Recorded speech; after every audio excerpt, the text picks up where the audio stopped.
കാലശം ആടിക്കഴിഞ്ഞാൽ എന്താണെന്നറിയില്ല, നമ്മൾ പ്രത്യേക ഒരു വൈബ്രേഷനാണ്. ആ തണുപ്പുകൊണ്ടാണെന്നൊക്കെ വേണമെങ്കിൽ പറയാം, തണുപ്പൊന്നുമല്ല. പിന്നെ നമ്മൾക്ക് ഒന്നും ഒരു വിഷയമല്ല.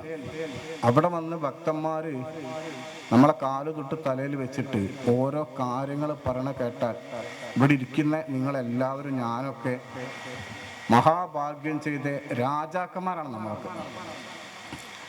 ഒരു മകരവിളക്കിന് മുമ്പ് ഒരു സ്വാമി വന്നു, കരഞ്ഞോണ്ടാ വരുന്നത്. എന്താ സ്വാമി? സ്വാമി, എനിക്കും എൻ്റെ അനുജനും കൂടി ഒരു ആൺകുട്ടിയുള്ളൂ, 4 വയസ്സായിട്ടുള്ളൂ, ബ്ലഡ് ക്യാൻസറാണ്, എന്താ ചെയ്യാ?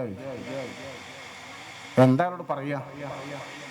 പക്ഷെ അപ്പം എനിക്ക് ഓർമ്മ വന്നു, പഴയ 2-3 മേൽശാന്തിമാർ യൂട്യൂബിൽ പറഞ്ഞിട്ടുണ്ടായിരുന്നു, ഈ നാട്ടടയ്ക്കുമ്പോൾ അയ്യപ്പനെ ഭസ്മട്ട് മൂടുക ചെയ്യുക, മാളികപ്പുറത്തമ്മ മഞ്ഞപ്പൊടി ഇട്ട് മൂടുക ചെയ്യുക.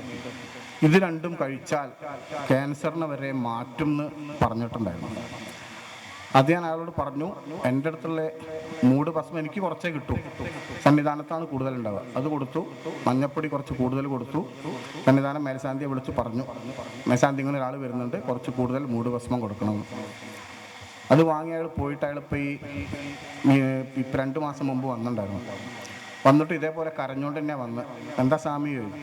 സ്വാമി, ഞാൻ മകരവിളക്ക് സമയത്ത് വന്നിട്ടുണ്ടായിരുന്നു, അപ്പോൾ തിരുമേനി ഇങ്ങനെ മൂട് ഭസ്മൊക്കെ തന്നിട്ടുണ്ട്, അത് കഴിച്ചു. ആ കുട്ടിക്കിപ്പം നെഗറ്റീവാണ്, എല്ലാ ടെസ്റ്റും നടത്തി, ഇപ്പം അതിൻ്റെ സിസ്റ്റംസ് കാണിക്കുന്നില്ല. ഒരു 3 മാസം മാസ്ക് ഇട്ട് ഒരു ഫങ്ഷനൊന്നും പോവാതെ വീട്ടിലിരുന്നാൽ അത് മാറുമെന്നാണ് പറഞ്ഞത്. ഇതൊക്കെ എന്താ പറയുക, അത് കേൾക്കുമ്പോൾ നമുക്ക് കണ്ണിന് വെള്ളം വരും. നമ്മളൊന്നും ഒരു നിമിത്തമായി മാറുക, അത്രേ ഉള്ളൂ. അങ്ങനെ ഒരുപാട് കാര്യങ്ങളുണ്ട് പറയാ വെച്ചാൽ. ഇപ്പം കല്യാണം കഴിയാത്തവർ 28 വയസ്സായി കല്യാണം കഴിയുന്നില്ല സ്വാമി, മോളെ കല്യാണം എന്ന് പറഞ്ഞാൽ നമ്മൾ അവരെ സമാധാനിപ്പിക്കാൻ പറയുകയാണ്.